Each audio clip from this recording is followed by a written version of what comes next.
यहाँ का जो छोटे-छोटे रूम रहते हैं और जो गलियाँ हैं यहाँ की, दिन में भी अंधेरा रहता है। आप लोग सोचते होंगे मुंबई बहुत ही खूबसूरत है, आप देख सकते हैं ना ऊपर पतरा पड़ा हुआ है, मतलब सीमेंट का ऊपर रहता है छत पे, क्योंकि यहाँ छतें नहीं बना सकती, अलाउड नहीं है। और छोटे-छोटे रूम रहते हैं, उसमें 10 या 12 लोग एक-एक रूम में रहते हैं। यहाँ लोग दूर-दूर से काम करने आते हैं। अब जैसे कि अपना यूपी हो गए, बिहार है, झारखंड है, सूरत, गुजरात, कलकत्ता और बहुत से एरिया से यहाँ लोग आते हैं काम करने के लिए। लेकिन यहाँ रहते कैसे हैं, उनकी ज़िंदगी कैसे बीतती है, आप सोच नहीं सकते। आप अगर यहाँ पे आके देख लेंगे तो आप सोचेंगे ये इतनी पतली पतली गली है, अंधेरा है यहाँ पे, सिंगल एक ही आदमी निकल सकता है, डबल निकल नहीं सकते। ऐसी ऐसी यहाँ पे गलियाँ हैं और इतनी लंबी लंबी गली रहती है कि आप यहाँ पे खो जाएंगे। नया आदमी कोई रहेगा अगर तो यहाँ पे खो जाएगा, रास्ता भटक जाएगा, वो जा नहीं पाएगा। तो लोहे की सीढ़ियाँ रहती है ऊपर चढ़ने के लिए, और एक room, single room, double room, ये झोपड़पट्टी में रहती है। जैसे कि मुंबई में कोई झोपड़पट्टियाँ हैं और बहुत से गरीबी जो ईस्ट रहती हैं, जैसे कि वडाला ईस्ट हो गया और धारावी ईस्ट, तो आपको मैं दिखाने वाला हूँ। जो छोटे छोटे रूम रहते हैं वो, और यहाँ का जो सबसे बड़ा एरिया है स्लम एरिया, वो दिखाता हूँ। आप यहाँ गलियाँ देख सकते हैं कितनी पतली पतली हैं। और यहाँ पे जो छोटे छोटे रूम रहते हैं उसमें एक एक रूम में 10 या 12 लोग रहते हैं। अब कैसे रहते हैं वो आप सोच नहीं सकते।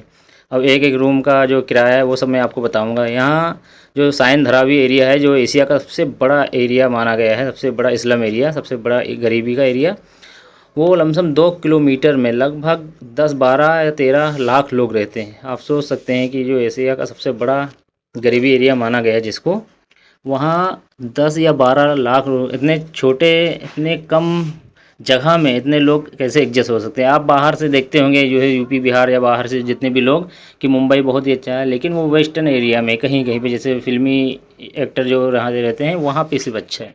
लेकिन जो ईस्ट रहेगा, जो गरीबी वाला एरिया है, वहाँ का जो रहन सहन है वो बहुत ही कठिनाई से भरा हुआ रहता है। यहाँ कैसे कैसे बाहर से लोग आते हैं, अपना अपना काम करते हैं, और दिन में कैसे पैसे कमाते हैं, कैसे गाड़ियाँ चलाते हैं, कैसे खाना बनाते हैं, सब चीज़ अगर यहाँ पे आके देखेंगे ना तो आपकी रूह काँप जाएगी। क्योंकि जो फर्स्ट टाइम आता है ना तो वो डर जाता है कि देख के कि यहाँ के रूम कैसे हैं। यहाँ पे बहुत ही मेहनत से और बहुत ही जद्दोजहद से यहाँ पे रहना पड़ता है, क्योंकि यहाँ पे जो गली रहती है वो निकलने में भी दिक्कत होती है। कभी कभी आपको क्रॉस होके निकलना पड़ेगा, एकदम ऐसा पतला होके, क्योंकि जो मोटा आदमी फंस भी सकता है। और अगर कहीं पे डबल निकलना चाहो तो नहीं निकल सकते, क्योंकि यहाँ पे ये गली आप देख ही सकते हैं, और ऊपर से ये लोहे की सीढ़ी भी निकली रहती हैं, और लोहे की जो सीढ़ी रहती है उसमें आप टकरा भी सकते हैं। तो इसलिए बहुत ही ध्यान से यहाँ रहना पड़ता है। जो ज़्यादा पुराने लोग हो जाते हैं वो यहाँ पे रह सकते हैं, और जो नए वह यहाँ पे रह नहीं पाएगा, जो नया आदमी आएगा, क्योंकि आप देख ही सकते हैं कितनी पतली पतली गलियाँ हैं। और यहाँ पे जो खाने पीने का सामान है ईस्टर्न एरिया में, वो भी सही रहता है। यहाँ पे चाय कॉफ़ी हो या कटलेस चिकन विकन या जो भी वैसा सामान रहता है, यहाँ पे आपको ईस्ट एरिया में रोड पे ही, आपको फुटपाथ पे ही लगाते हुए सब मिल जाएंगे आपको। और यहाँ मुंबई का जो एक एक रूम का भाड़ा रहता है ईस्ट एरिया में, जो गरीबी एरिया में बता रहा हूँ, जैसे साइन धारावी वडाला ऐसा, तो वहाँ पे अगर छोटे छोटे रूम हैं तो 3-4 हज़ार, 2 हज़ार, 4 हज़ार में, 5 हज़ार में मिल जाता है। डिपॉजिट भी उसका 10, 15, 20 हज़ार रुपये डिपॉजिट मिल जाता है। अभी तो आजकल जो बड़े रूम रहेंगे उनका 40-50 मांगते हैं। और जो वीआईपी जो एकदम फैसिलिटी बढ़िया रूम रहते हैं ना, उसका किराया 7-8 हज़ार, 10 हज़ार ऐसा रहता है एक एक रूम का। और जिसका 7-8 हज़ार रूम का भाड़ा रहेगा, वहाँ पे आप लोग कम से कम, जो साइन धरावी की आपको मैं बात बता रहा हूँ, जो स्लम एरिया है, गरीब वाला झोपड़पट्टी एरिया है, यहाँ की आप गली देख के तो अंदाज़ा लगा ही सकते हैं कि किस तरह के यहाँ घर हैं। 2 या 3 माले के रहते हैं, लेकिन छोटे छोटे रूम रहते हैं, और उसी में नहाना धोना सब रहता है। अब एक एक रूम में 8-8, 10-10 लोग रहते हैं, जिसका किराया भाड़ा कितना है और रूम का डिपॉजिट क्या जमा करना पड़ता है, कैसे रहते हैं, पूरा मैं आपको डिटेल में इस वीडियो में आपको दिखाने वाला हूँ। तो वीडियो के साथ बने रहें। तो दोस्तों, आप जो बता रहे हैं आपको, जो यूपी और बिहार से, जो झारखंड से जितने भी एरिया रहते हैं, यहाँ से जो लोग कमाने आते हैं, जो झोपड़पट्टी एरिया अगर है, अगर गरीबी वाली एरिया में आ गए हैं, तो वो लोग यहाँ पे कैसे मजदूरी करते हैं वो आपको इस वीडियो में आपको दिखाते हैं। तो चलिए बता देते हैं, जैसे कि गुजरात हो गया और बिहार हो गया, यूपी हो गया, कलकत्ता है, झारखंड है, सूरत है, पश्चिम बंगाल है या नेपाल है, यहाँ कई जगहों से जो गरीब आदमी हैं अपना और अपने परिवार का, अपने बच्चों का पेट भरने के लिए, उनका पेट पालने के लिए यहाँ पे मुंबई में आके मजदूरी करते हैं। और सबसे ज़्यादा अगर मज़दूर हैं तो यहाँ साइन धरावी में, जो कि धरावी एरिया है, इस्लाम एरिया, यहाँ झोपड़पट्टी बहुत बड़ा एरिया है ये। यहाँ 1 किलोमीटर में ही कम से कम लगभग 10-12 लाख लोग रहते हैं। आप अंदाज़ा लगा सकते हैं कि यहाँ कितनी गरीबी होगी और कैसा एरिया होगा यहाँ पे। बात अगर इस्लाम एरिया की गरीबी की आती है तो मुंबई में जो झोपड़पट्टी एरिया है, अगर इसकी बात आती है तो नंबर 1 पे आता है सायन धरावी। इसका नाम सबसे ऊपर लिस्ट में रहता है। और क्योंकि सायन धरावी जो है एशिया का सबसे बड़ा, जो मुंबई में सबसे बड़ा एरिया है झोपड़पट्टी का, वो है। क्योंकि यहाँ पे बहुत बाहर के लोग भी आते हैं, जैसे कि अमेरिका से, चीन से, नेपाल, बहुत दूर दूर से लोग यहाँ पे वीडियो बनाने के इसीलिए आते हैं क्योंकि इसका नाम हो गया है बाहर के जो देश विदेश में भी इसका नाम है। तो सबसे बड़ा झोपड़पट्टी एरिया मुंबई में धारावी का माना गया है। लगभग 3 या 4 या 5 हज़ार रुपये एक रूम का रहता है। यहाँ पे छोटे छोटे कमरे रहते हैं। यहाँ पे एक रूम का किराया है जो आपको मैं बताया हूँ, अंदाज़ा लगा सकते हैं 1 किलोमीटर में जब 10-12 लाख लोग रहते हैं यहाँ पे, तो वो हिसाब से एक रूम का जो किराया है वो 3 से 4 या 5 हज़ार रुपये महीने के हिसाब से रहता है। और पानी का जो है, लाइट का बिल वो अलग से देना पड़ता है। पानी का जो है महीने के हिसाब से वो 400 रुपये और कहीं कहीं पे 500 रुपये महीने में लिया जाता है, जो रूम मालिक रहते हैं वो लेते हैं। गरीब आदमी एक दिन में 500 या 600, बहुत है 700 रुपये, इससे ज़्यादा नहीं कमा पाता है। मुंबई में अगर आता है दिन भर, जो दिहाड़ी काम करता है, दिहाड़ी मजदूर आदमी, वो दिन भर में 400, 500 या 600, 700 रुपये काम ऐसा करते हैं।